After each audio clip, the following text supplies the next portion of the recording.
Hello friends, आज के video में एक और शानदार स्कीम के बारे में इंफॉर्मेशन लेके आया हूँ। वो है अपने माता पिता, दादा दादी, नाना नानी के लिए senior citizen saving scheme.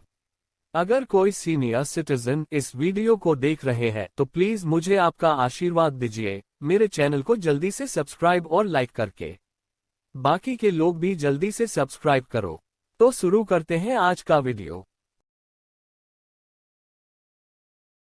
Senior citizen saving scheme SCSS 60 वर्ष से अधिक आयु के व्यक्तियों के लिए सरकार द्वारा स्पॉन्सर्ड सेविंग स्कीम है।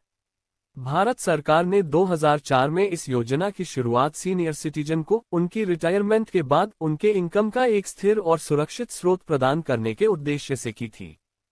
ये भारत में सबसे आकर्षक बचत योजनाओं में से एक है और अपने ग्राहकों को तुलनात्मक रूप से पर्याप्त रिटर्न प्रदान करती है।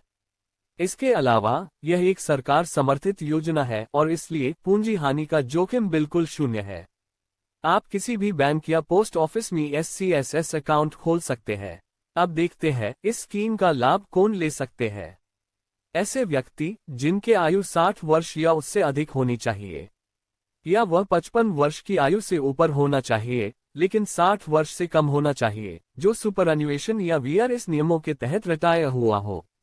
डिफेंस से रिटायर हो गए व्यक्ति भी इसका लाभ ले सकते हैं।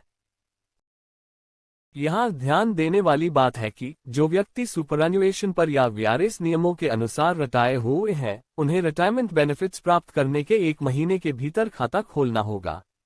और यह योजना Hindu undivided families HUF, non residential Indians NRI and persons of Indian origin PIO के लिए उपलब्ध नहीं है।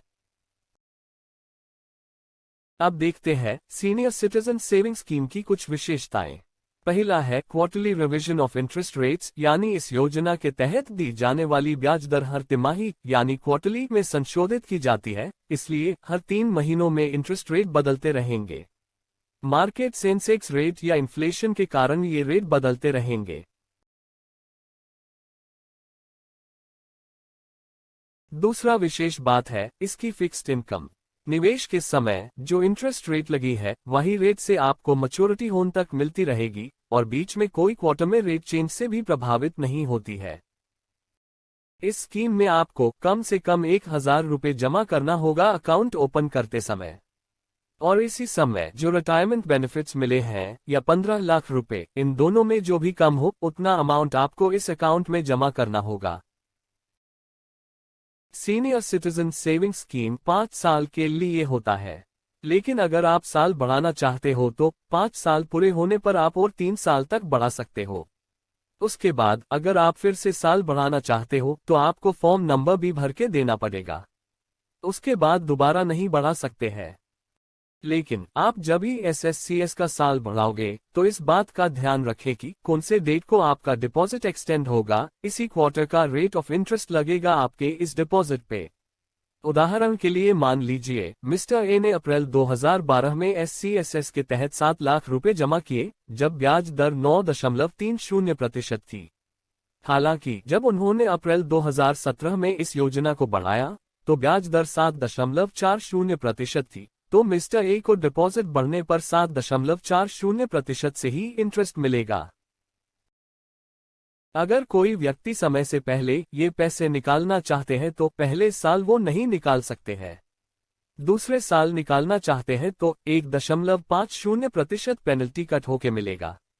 और 2 साल बाद से समय पूरे होने तक निकालना चाहते हैं तो 1% पेनल्टी कट होके मिलेगा। और अगर बात करें इंटरेस्ट की तो सीनियर सिटीजन सेविंग स्कीम का इंटरेस्ट क्वार्टरली आपके खाते में आता रहेगा, यानी हर साल के अप्रैल, जुलाई, सितंबर और जनवरी के 1 तारीख को आपको इंटरेस्ट मिलेगा। अब बात करें अगले नियम की तो अगर आपको 1 लाख रुपए से कम का अमाउंट जमा करना है तो आपको इस स्कीम में कैश में भरना होगा। और अगर 1 लाख रुपए से अधिक है तो आप चेक से भुगतान कर सकते हैं। और बात करें टैक्स की तो यहाँ एक बहुत बड़ा अपडेट हुआ है इस स्कीम में। ओल्ड टैक्स रेजीम में अगर आप टैक्स फाइल करते हो तो आपको ये प्रिंसिपल अमाउंट पे 1.50 लाख रुपए तक का डिडक्शन मिलता है सेक्शन 80C के भीतर। लेकिन न्यू टैक्स रेजीम में कोई बेनिफिट नहीं मिलेगा इस स्कीम से। इस बात का ध्यान रखें आप। अगेन, अगर आपका इंटरेस्ट इनकम किसी साल में 50,000 रुपये पार किया, तो इसके ऊपर BTDS लगेगा। अगर आपको सीनियर सिटीजन सेविंग स्कीम में अकाउंट ओपन करना है तो आपको आपके ये सारे डॉक्यूमेंट्स रेडी रखने पड़ेंगे। आधार कार्ड, पैन कार्ड, 2 फोटो और बर्थ सर्टिफिकेट या सीनियर सिटीजन कार्ड। उम्मीद है कि आपको यह वीडियो अच्छा लगा होगा और इस स्कीम के बारे में जरूरी बातें भी अब पता चल गई होगी। तो लाइक, शेयर और सब्सक्राइब करना मत भूलना। धन्यवाद।